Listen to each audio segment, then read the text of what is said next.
Sitakuwa mrefu mbele yenu. Ninakaribisha mtumishi wa Mungu haja tulishe neno kutoka kwa Baba yetu aliye juu mbinguni, tukaweze kubarikiwa na tukaweze kufunguliwa kupitia neno.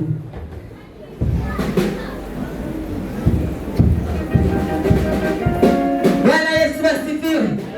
Sitakuwa mrefu mbele yenu. Ninakaribisha Pastor Magdalene.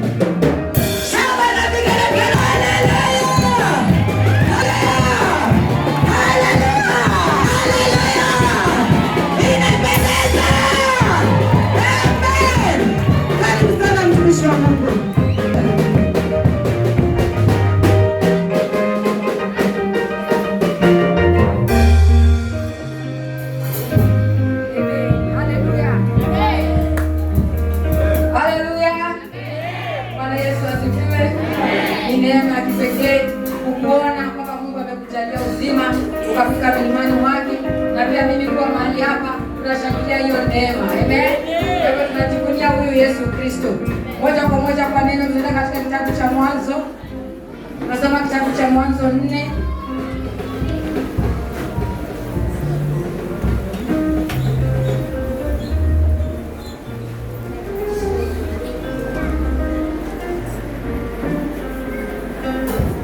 Kitabu ni cha Mwanzo 4.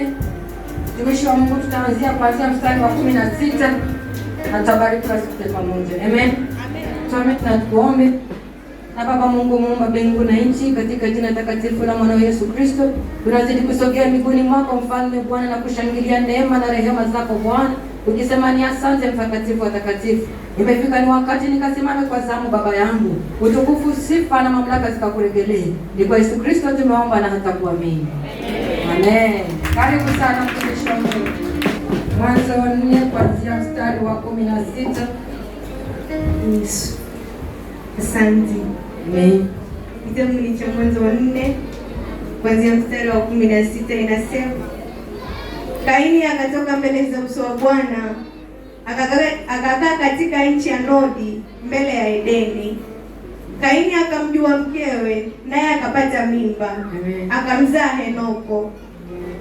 Akajenga mji akauita Henoko kwa jina la mwanawe. Henoko akamzaa Iradi. Iradi akamzaa Meyuyaeli.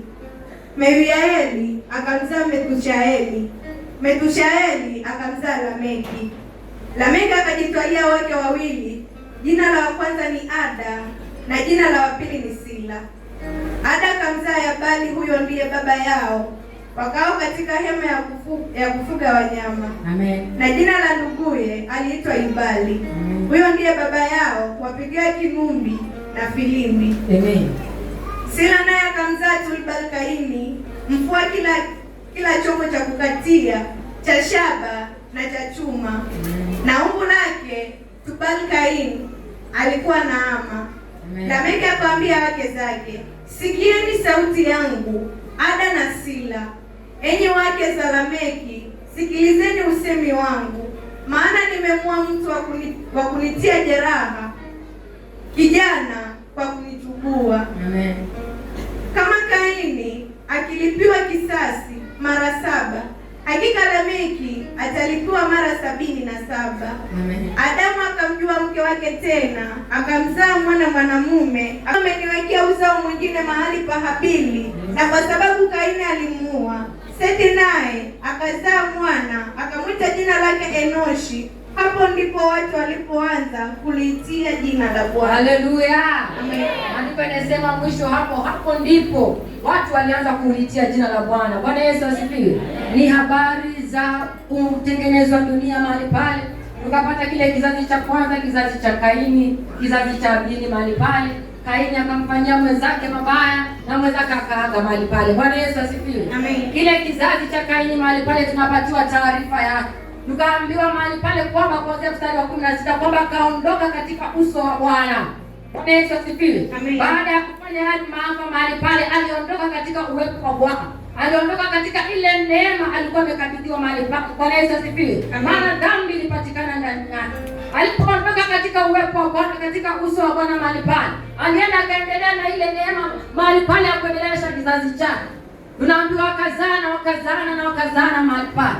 Lakini hakuna mahali Yesu ama Mungu alitajwa katika katika kizazi cha Kaini. Haleluya. Amen. Tunaambiwa tu maarifa wao katika mambo za dunia. Tunaambiwa kulikuwa na wengine wakakuwa watu wa kufua chuma mahali pa. Kukakuwa na watu wa kucheza vinubi mahali pa. Bwana Yesu asifiwe. Walinawiri katika njia zao za dunia. Hatukuze Mwokozi. Lakini kumbuka katika akili zako wametoka katika uwepo wa Bwana. Bwana Yesu asifiwe. Hawana ile neema mahali pa. Tukikuja kwa huyu Lameki tunaambiwa mahali pale ile dhambi ya Kaini ilimfuata. Yale Kaini babu yake alifanya ndio yeye pia alifanya. Bwana Yesu asifiwe.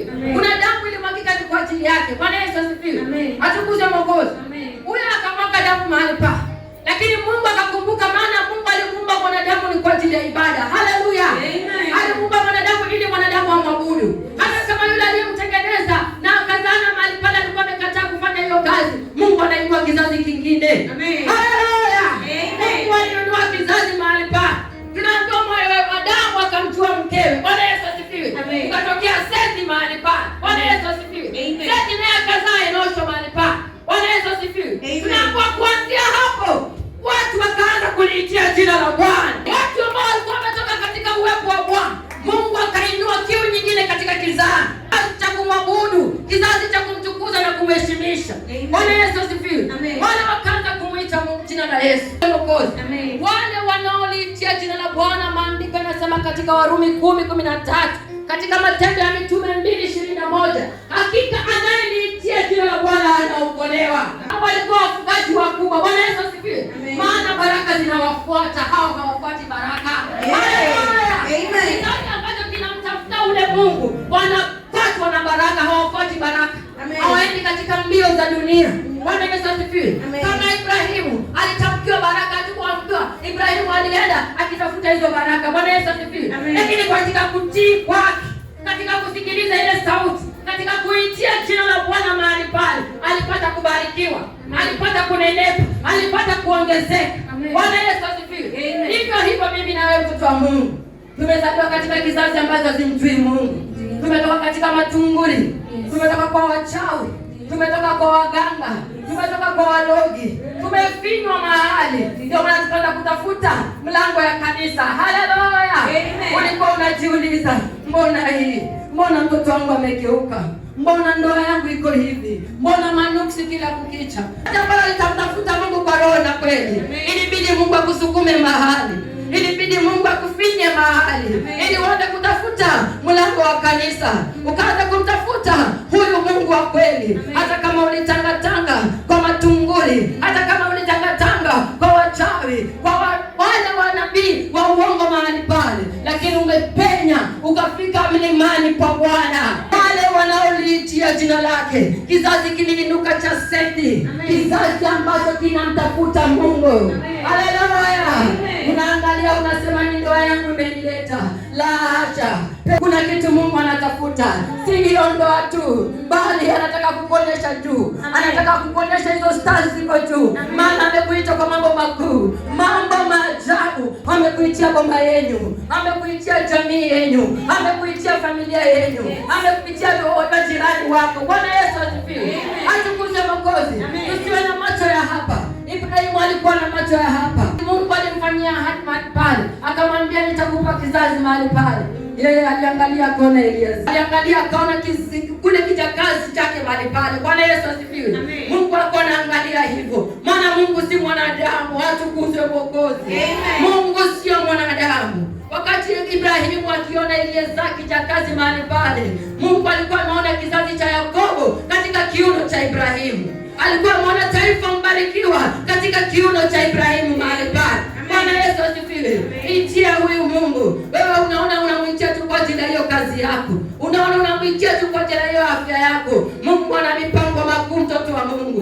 Mungu amekuwazia mema. Anaangalia hiyo kesho yako. Anakutengenezea wewe na kizazi chako. Anatengeneza njia ni kwa ajili yako. Ni kwa ajili ya familia yako. Ni kwa ajili ya ile boma yenu. Bwana Yesu asifiwe. Maana amefanya juhudi. Wakati wanadamu wanamsahau, amekupata wewe. Ni neema. Haleluya. Wewe kupatikana mahali hapa na mwenzako kupatikana Mangweni ni neema, mtoto wa Mungu. Si kwa maana unafaa, si kwa maana wewe ni mjanja, bali neema imekutosha ili ukaliitie jina la Bwana. Unapofika imani mwake, unasahau yote, kuliitia jina la Bwana. Bwana Yesu asifiwe. Maandiko yanazidi kutuambia katika hiyo Warumi 10:13 kwamba wote wanaoliitia jina la Bwana ni wale wanaoliamini huyu Yesu Kristo. Wewe ambao unasema unaliitia jina la Bwana, huwezi kumuita jina la Bwana kama umwamini yule anayekuita. Bwana Yesu asifiwe.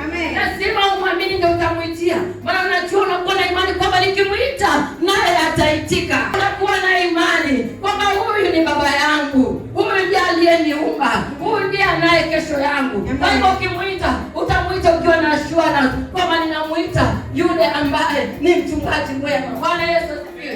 Wewe unayemuita, unayemtafuta Mungu, unakuwa na imani ya kumtoa huyu Yesu Kristo. Wale wako na imani, wale wanamwamini huyu Yesu, wanaamini kwa kusikia. Bwana Yesu asifiwe. Maandiko yanazidi kutuambia katika hiyo Warumi, tunapata kuamini kwa kusikia. Imani yaje kwa kusikia. Si kusikia masengeni, si kusikia fitina, si kusikia uchochezi, bali kulisikia neno la Bwana. Wewe acha yote, ukafika katika hema la Bwana, uko mahali hapa kujengeka. Haleluya. Usijione mnyonge, usijione mdhaifu, usijione kwamba haufai. Mungu amekuleta akakubariki, akakutoe kiwango, akakuinue kiwango, akaweze kuaibisha maadui, akashangaze mataifa ni kwa ajili yako. Bwana Yesu asifiwe. Utalisikia hilo neno. Na watu huwezi kusikia pasipo na mhubiri. Atukuze Mwokozi. Ndio maana tunaanza mahali hapa, watumishi wa Mungu wanasimama mahali hapa. Kama ni kwa sifa, kama ni kwa nyimbo, kama ni kwa vifungu, kama ni kwa hubiri, ni kukuhubiria wewe ili upate kujengeka mtoto wa Bwana. Haleluya. Pokea imani mpya. Wewe umeinuliwa kuliitia jina la Yesu Kristo. Usidhani ni hiyo shida yako imekuleta. Mungu ana mpango kubwa sana ni kwa ajili yako. Ameitumia hiyo njia tu kukufinya ili ukapate kumtafuta. Mwanadamu akiwa ameridhika, anaona anatosha. Jinsi ufalme wa kile kizazi cha Kaini kiliona kimetosha. Maana walikuwa na mali pale, lakini kuna kitu moja walikuwa wamekosa. Walikuwa hawako katika uwepo wa Yesu Kristo Masihi. Bwana Yesu asifiwe. Tunapata hiyo laana ikazidi kutembea mahali pale. Kaini alimwaga damu. Tunapata kizazi chake mahali pale kikiendelea kumwaga damu. Bwana Yesu asifiwe. Mungu ana kiu na wewe. Mungu ana wivu na wewe. Haleluya. Mungu ana wivu sana na wewe. Anasema ingelikuwa tu Magdalena akapiga magoti na kuliitia jina langu, nami mahali pale nitambariki, nami mahali pale nitamuinua. Bwana Yesu asifiwe. Tuache uovu. Watukuze Mwokozi. Injili ni hiyo. Hakuna injili nyingine. Kwa Yesu Kristo ni mweupe. Hakuna maua mahali pale. Kama tunawania hizi baraka, kama tunawania hizi utukufu, basi tufanane naye. Tuache uovu, tuache mabaya, tuache fitina. Mtoto wa Mungu acha vikao. Mtoto wa Mungu acha wivu. Acha tunguli katika moyo wako. Elekeza moyo wako kwa kumuitia huyu Mungu. Maandiko yanakuhakikishia kwamba ukimuita utaokoka. Kwa kile kizazi kitamuitia Yesu Kristo kitaokoka. Ikarudiwa katika maandiko, katika Matendo ya Mitume, katika Warumi. Wanasema kila atakayeliita jina la Bwana ataokoka. Bwana Yesu asifiwe. Utaokolewa kutoka katika hiyo shida unayopitia. Unaiona ni changamoto, unaiona ni kizuizi, unaiona ni pingamizi. La hasha, ni njia bora sana ya kumfikia huyu Yesu Kristo. Wale walipokuwa kule Misri mahali pale, walipokuwa wakinyanyaswa wana wa Israeli mahali pale, wakainuka kuita jina la Bwana. Maandiko yanasema walimlilia Yesu Kristo. Bwana Yesu asifiwe. Waliweka kilio kwa Mungu. Maandiko yanasema wakati Mungu alitana na Musa, Musa akamwambia, Mungu akamwambia Musa, kilio cha wana wa Israeli kimenifikia. Haleluya. Sasa wewe ndio Israeli wa sasa. Kilio chako kinamfikia. Bwana Yesu asifiwe. Kama kilio kilimfikia wale wakiwa mataifa kule, wakiwa katika nchi ya ugenini mahali pale, walilia mahali pale na kuliitia jina la Bwana, Mungu akafanya mpango ya kuwaokoa. Sasa wewe mtoto wa Mungu ambaye umepanda milimani mwake, ambao unakaramika, unaweka bidii kumtafuta. Utakapoweka hii bidii, utakaposhika bila kuachilia, Bartimayo hakuachilia. Haleluya! Bartimayo hakuachilia. Aliitana mwana wa Daudi, mwana wa Daudi, mwana wa Daudi. Watu wakaona ni kikwazo, watu wakaona ni maudhi, wakawa ni watu wa kumzuia mahali pale. Hakuzuilika mahali pale. Haleluya! Alipozidi kuendelea kuita, alipozidi kuendelea kupenya mahali pale, Yesu ilibidi asiweze kuchikana. Bwana Yesu asifiwe. Bwana ni jina lake. Aliitwa mwana wa Daudi, unirehemu. Mwana wa Daudi, unirehemu. Moyo uliobondeka Mungu hata udharau. Asimame. Hakuweza kujikana. Kulikuwa na moyo uliobondeka mahali pale. Kuna moyo ulikuwa imenyenyekea mahali pale. Kulikuwa na moyo ilikuwa imeshikilia, imekataa kuachilia mahali pale. Hata wanadamu wakiwekea visiki na pingamizi, akakataa kuachilia mahali pale. Bwana Yesu asifiwe. Kadri alipozidi kupenya mahali pale, Yesu hakuweza kujikana. Haleluya. Alisimama. Haleluya. Na asimame ni kwa ajili yako. Atakapozuru wengine, naye akasimame mbele wako, akasimame mbele yako, akakuhudumie. Na sote tubarikiwe pamoja, watumishi wa Mungu.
Alikusaidia vita.